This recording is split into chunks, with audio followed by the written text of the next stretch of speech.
बिल्कुल लेटेस्ट गीत बा। रवि म्यूजिक के चैनल पे चढ़ल बा गाना।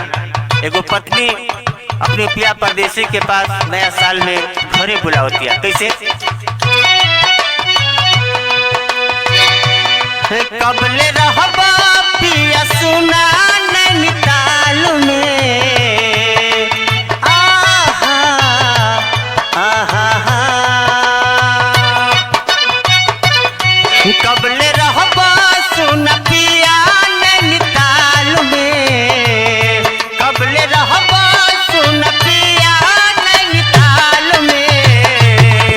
अब किया जा राजा घरे नया साल में, काहे बुझत नहीं खबानी कौन हाल में, काहे बुझत नहीं खबानी कौन हाल में।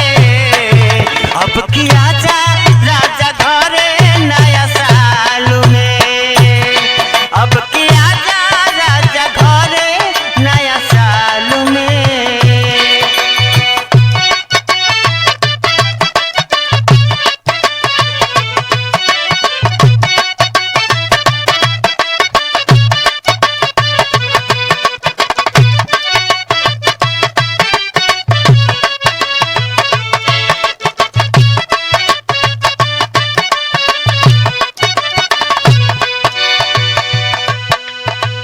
25 में गईल तू 26 में आव, अपना में हर साथे पिकनिक मनाव।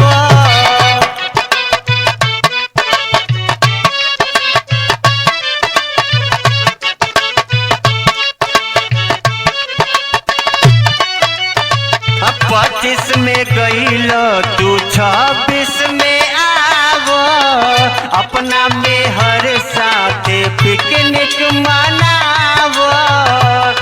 किस बारात आवे तोहरा चाल में, किस बारात आवे तोहरा चाल में।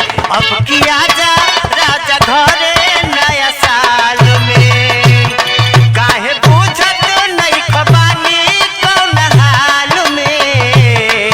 अब किया जा राजा घरे नया साल में।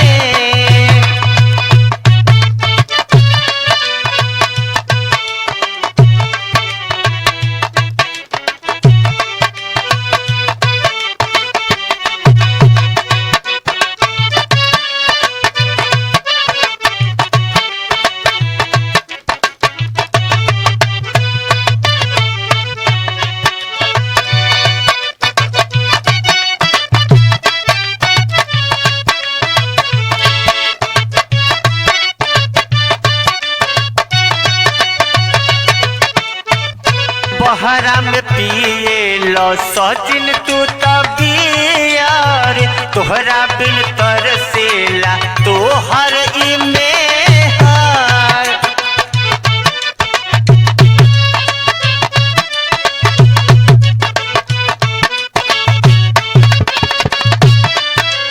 आहा बहरा में पिए लो सचिन तू तबियार, तोहरा बिन तरसेले तोहर